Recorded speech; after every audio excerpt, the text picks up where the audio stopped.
Hello बच्चों, स्वागत है आप सभी का हमारे YouTube channel RP online classes में। मैं आरपी यादव। आज का इस क्लास में 11th क्लास मैथमेटिक्स का एक चैप्टर है बाइनोमियल थ्योरम के बारे में हम लोग कुछ इंपॉर्टेंट टॉपिक्स पढ़ने वाले हैं। ध्यान दोगे। सबसे पहले हम लोग बाइनोमियल थ्योरम से किसी भी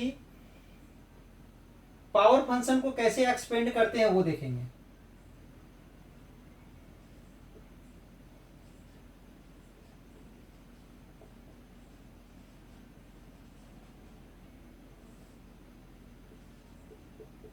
a plus b to the power n अगर है, ठीक है, तो इसका फॉर्मूला होता है n कॉम्बिनेशन 0 और यहाँ जो फर्स्ट में जो लिखा हुआ है उसका पावर n, ठीक है, प्लस n कॉम्बिनेशन 1 हो जाएगा फिर, और a का जो पावर है ना इन दोनों को माइनस करके यहाँ पर n माइनस 1 लिखेंगे।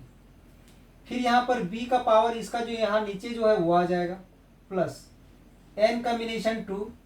फिर इसके बाद a का जो पावर है इन दोनों को माइनस करके यहाँ लिखेंगे, और b में जो पावर है वो ये नीचे वाला टर्म चला जाएगा प्लस n कॉम्बिनेशन 3। a का जो पावर है इन दोनों को माइनस करके लिखेंगे, और b में ये नीचे वाला पावर चला जाएगा। फिर n कॉम्बिनेशन n, a का पावर 0 हो जाएगा तो 1 आएगा, 1 को नहीं लिखेंगे, b का पावर n आ जाएगा। ये फॉर्मूला है जो हम लोग बाइनोमियल थ्योरम के द्वारा किसी भी पावर फंक्शन को अगर एक्सपेंड करना है तो हम लोग इस प्रॉपर्टी का यूज करेंगे। ठीक है, तो इसमें हम एक क्वेश्चन लेते हैं।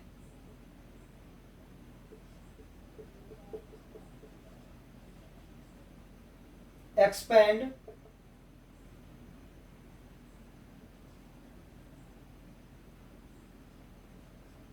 X square 3/x to the power 4। ध्यान दोगे, इसके लिए हम ये फॉर्मूला अप्लाई करेंगे। ध्यान दोगे, यहाँ पर पावर n था तो n कॉम्बिनेशन 0 से स्टार्ट हुआ था और n कॉम्बिनेशन n तक गया था, तो पावर 4 है तो क्या लिखेंगे, 4 कॉम्बिनेशन 0 लिखेंगे। ठीक है, और सबसे पहला फंक्शन का पावर ऊपर वाला, तो ये सबसे पहला फंक्शन ये है, तो यहाँ एक्स स्क्वायर का पावर कितना होगा तो 4 हो जाएगा प्लस 4 कॉम्बिनेशन 1 हो जाएगा, और इसी पहला फंक्शन को यहाँ पर लिखेंगे और इसका पावर क्या लेंगे, दोनों को माइनस करके यानी 3 लेंगे। ठीक है, और ये जो सेकेंड फंक्शन है उसे ले लेंगे 3/x का पावर 1 प्लस 4 कॉम्बिनेशन 1 के बाद अब 2 हो जाएगा, और एक्स स्क्वायर का जो पावर होगा इन दोनों को यहाँ माइनस करके लिखेंगे 2। ठीक है, फिर 3/x सेकेंड टर्म 3/x का पावर क्या होगा, तो ये नीचे वाला यहाँ पर चला जाएगा प्लस 4 कॉम्बिनेशन 3 ले लेंगे। फिर हम क्या लेंगे, तो ये जो एक्स स्क्वायर है, एक्स स्क्वायर का पावर इन दोनों को माइनस करेंगे तो क्या आएगा, 1 आएगा। फिर लिखेंगे 3/x का पावर क्या आएगा, यहाँ जो नीचे है वो पावर में चला जाएगा प्लस 4 कॉम्बिनेशन 4, ये दोनों सेम सेम आ गया तो यहाँ पर हम लोग रुक जाएंगे। ठीक है, अब इसका पावर 0 हो जाएगा तो हट जाएगा, फिर ये 3/4 आ जाएगा, 3/4 का पावर ये नीचे वाला टर्म चला जाएगा। ठीक है, ध्यान दोगे। अब यहाँ पर एक प्रॉपर्टी यूज होगा जो आप लोग को बता चुके हैं, n कॉम्बिनेशन 0 अगर रहता है तो इसका 1 होता है। ठीक है, नीचे 0 ऊपर में कुछ भी n कॉम्बिनेशन 0 या 2 कॉम्बिनेशन 0 या 3 कॉम्बिनेशन 0 या 4 कॉम्बिनेशन 0 कुछ भी रहेगा तो 0 होगा। ठीक है, सॉरी 1 होगा। ठीक है, सेम उसी प्रकार से अब n कॉम्बिनेशन अगर यहाँ 1 है, नीचे 1, तो क्या होगा, ये जो ऊपर में जो टर्म है वो आ जाएगा। n कॉम्बिनेशन 2 अगर है, n कॉम्बिनेशन 2 तो ऊपर वाला टर्म आएगा, फिर n माइनस 1 होगा और नीचे 1 माइनस 2 हो जाएगा, ऐसे चलते जाएगा। तो ध्यान दोगे, 4 कॉम्बिनेशन 0, नीचे 0 है ना तो इसका वैल्यू 1 होगा तो 1 ले लिए, और एक्स स्क्वायर का पावर 4 है तो डबल पावर आने से मल्टीप्लाई होगा तो 8 आ जाएगा। जब नीचे 1 रहेगा तो ये ऊपर वाला टर्म यहाँ पर आ जाएगा, यहाँ नीचे 1 है तो ऊपर वाला 4 है तो 4 आ जाएगा, डबल पावर है तो मल्टीप्लाई हो जाएगा तो x टू दी पावर 6 और यहाँ 3/x। अब जब नीचे 2 रहेगा तो इस ऊपर वाले टर्म को लिखेंगे, फिर एक माइनस करके लिखेंगे, और नीचे 1 इंटू 2, तो यहाँ पर 2 है तो लिखेंगे 4, ऊपर वाला टर्म को लिख दिए, उसमें एक माइनस करेंगे तो 3 आएगा, और नीचे 1 इंटू 2 होगा, और इसका पावर हो जाएगा 4। 3 का पावर 9, 3 का पावर 2 है तो 9 और एक्स स्क्वायर। 4 कॉम्बिनेशन 3, 4 कॉम्बिनेशन 3 का वैसे ही चलेगा तो क्या हो जाएगा 4 इंटू 3 इंटू 2 और नीचे आ जाएगा 1 इंटू 2 इंटू 3। यहां से एक्स स्क्वायर और 3 का पावर 3 यानी 27 और x cube plus same same रहेगा ऊपर नीचे तो 1 होता है। 3 का पावर 4 यानी 81 और 4 का पावर 4 यानी 256।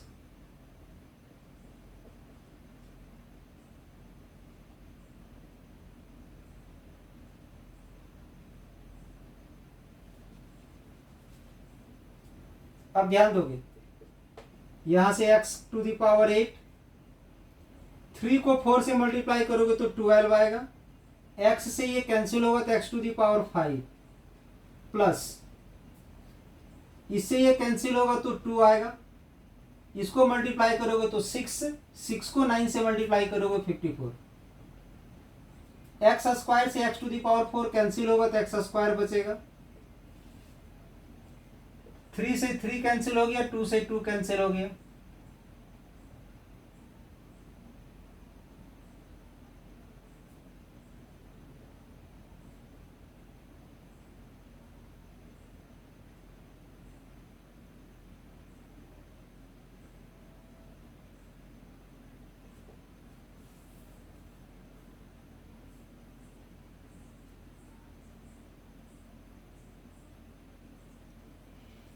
तो यहां बच गया 4 और 27। 27 को 4 से मल्टीप्लाई करेंगे तो 108। एक्स स्क्वायर से एक्स क्यू कटेगा तो नीचे एक्स आ जाएगा। इसको सॉल्व करोगे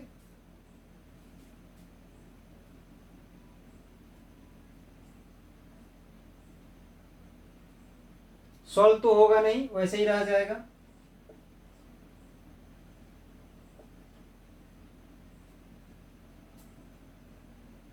यहां पर हम गलती कर दिए हैं, थोड़ा सा मिस्टेक है। यहाँ 3/x लेना था, ध्यान दोगे 3/x लेना था, हम 3/4 ले लिए हैं, यानी यहाँ x टू दी पावर 4 आएगा।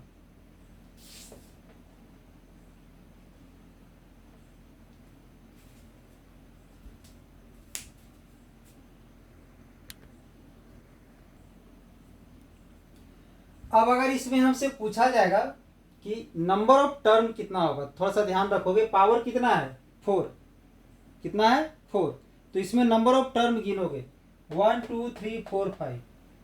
तो इसका सीधा सा मतलब यही है जितना पावर उससे ज्यादा एक नंबर ऑफ टर्म, पावर से ज्यादा। सिंपली देखोगे यहां पर आप पढ़े होगे a प्लस बी का होल स्क्वायर को एक्सपेंड करके देख लो, A square plus 2ab plus B square. Power कितना है 2, तो टर्म कितना आ गया 3। पावर 3 रहेगा तो टर्म 4 हो जाएगा, पावर 4 रहेगा तो टर्म 5 हो जाएगा। पावर n है यहाँ, इसमें number of term n plus 1। हमेशा याद रखोगे बाइनोमियल थ्योरम के द्वारा किसी भी पावर फंक्शन में जितना पावर रहेगा उससे एक ज्यादा नंबर ऑफ टर्म होगा। ठीक है, अब हम लोग नेक्स्ट क्वेश्चन लेते हैं। नेक्स्ट क्वेश्चन के लिए ध्यान दोगे, ये इस क्वेश्चन के लिए क्वेश्चन है, इसके लिए हम थोड़ा सा एक फॉर्मूला और लिखते हैं। अगर इसी में 1 प्लस एक्स आ जाए, इसी में अगर a प्लस बी के जगह पर 1 प्लस एक्स आ जाए, ठीक है, या तो फिर x प्लस 1 आ जाए, दोनों से काम चल सकता है। अगर इसी में x प्लस 1 आ जाए, बेटर रहेगा 1 प्लस एक्स लेके चलो, क्योंकि ज्यादातर यूज होता है ये। ठीक है, 1 प्लस एक्स, तो a के जगह पर क्या है 1 और b के जगह पर x, तो इसमें जहां जहां a है वहां वहां आप 1 पुट करोगे, 1 का पावर कुछ भी रहेगा तो 1 हो जाएगा। ठीक है, तो क्या आ जाएगा यहाँ पर n कॉम्बिनेशन 0, ये तो 1 हो गया, n कॉम्बिनेशन 1 ये 1 हो गया, तो b बचेगा, b के जगह पर x है, x plus n combination 2 x square plus n combination 3 x cube plus dot dot plus n combination n x to the power n. ये फॉर्मूला बन गया, एक नया फॉर्मूला। हमें क्या करना है, ध्यान दोगे, using binomial theorem, binomial theorem का यूज करना है। Prove that 6 to the power n minus 5n is always leaves remainder 1 when divided by 25। यानी अगर इसको हम लोग 25 से डिवाइड करेंगे तो रिमाइंडर 1 बचेगा। तो ध्यान दो, 6 to the power n minus 5n, 6 to the power n को हम लोग 1 plus 5 का पावर n लिख सकते हैं माइनस 5n। ठीक है, अब 1 plus 5 में ये प्रॉपर्टी अप्लाई करेंगे, मतलब जहां x था वहां पर क्या है 5, तो जहां जहां x आया है वहां वहां हम 5 लिखते चले जाएंगे, फॉर्मूला वही रहेगा। तो लिखोगे n combination 0 plus n combination 1 और यहाँ 5 आ जाएगा, प्लस n कॉम्बिनेशन 2 और यहाँ 5 स्क्वायर आ जाएगा, n कॉम्बिनेशन 3 और यहाँ 5 का क्यूब आ जाएगा, dot dot plus n combination n और 5 का पावर n आ जाएगा। लास्ट में यहाँ अलग से है माइनस 5n, उसे यहाँ पर हम माइनस 5n लिख देंगे। ठीक है, अब ध्यान दोगे, बताए हैं नीचे जीरो रहने से, नीचे जीरो रहने से उसका वैल्यू 1 होता है। क्या होता है, तो 1। ठीक है, n कॉम्बिनेशन 1 का n हो जाएगा, n को 5 से मल्टीप्लाई करोगे 5n होगा। अब यहां से लेकर के यहां तक में 5 का पावर 2 कॉमन ले लेंगे, 5 का पावर 2 कॉमन लेंगे, तो यहाँ n कॉम्बिनेशन 2 बचेगा, प्लस n कॉम्बिनेशन 3 और 5 टू दी पावर 3 है, 5 टू दी पावर 2 कॉमन लिए तो एक 5 बचेगा, प्लस n कॉम्बिनेशन n, यहां से हम 5 स्क्वायर कॉमन लेंगे तो 5 का पावर n माइनस 2 हो जाएगा। ये माइनस 5n से प्लस 5n कट गया, यहाँ 1 प्लस 5 स्क्वायर को 25 लिखेंगे, ब्रैकेट में n combination 2 plus n combination 3 into 5 plus dot dot dot plus n combination n 5 to the power n minus 2, ये आ गया। ध्यान दोगे, अगर यहाँ 1 नहीं होता, समझोगे थोड़ा ध्यान से, अगर यहाँ 1 प्लस नहीं होता, सिर्फ इतना ही होता, ये होता सिर्फ, तो इसको अगर हम लोग यहाँ डिवाइड करते 25 से तो 25 कट जाता, कैंसिल हो जाता, इसका मतलब ये 25 से डिविजिबल होता। अगर ये 1 एक्स्ट्रा नहीं होता तो इसका मतलब है कि इसे अगर हम 25 से डिवाइड करेंगे तो रिमाइंडर बचेगा 1। ठीक है, तो यहां लिख सकते हो हेंस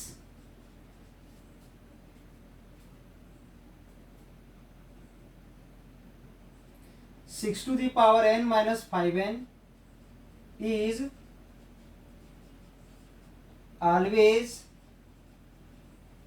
leaves remainder 1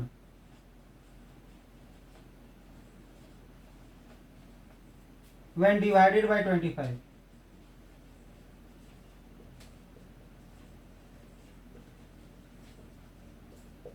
ये हो गया प्रूफ। तो ये था हमारा आज का क्लास में बाइनोमियल थ्योरम से रिलेटेड कुछ इंपॉर्टेंट क्वेश्चंस। तो आई होप आज का ये वीडियो आप लोग को अच्छा लगा हो, तो इसके लिए एक लाइक कर दे, वीडियो को ज़्यादा से ज़्यादा शेयर करें, और अगर इस चैनल में आप नए हैं तो चैनल को सब्सक्राइब कर ले, ताकि हमारे द्वारा जो भी लेटेस्ट वीडियो आपके हित के लिए बनाया जाएगा वो आपको समय पर प्राप्त हो जाए और समय पर उसका लाभ उठा सके। धन्यवाद।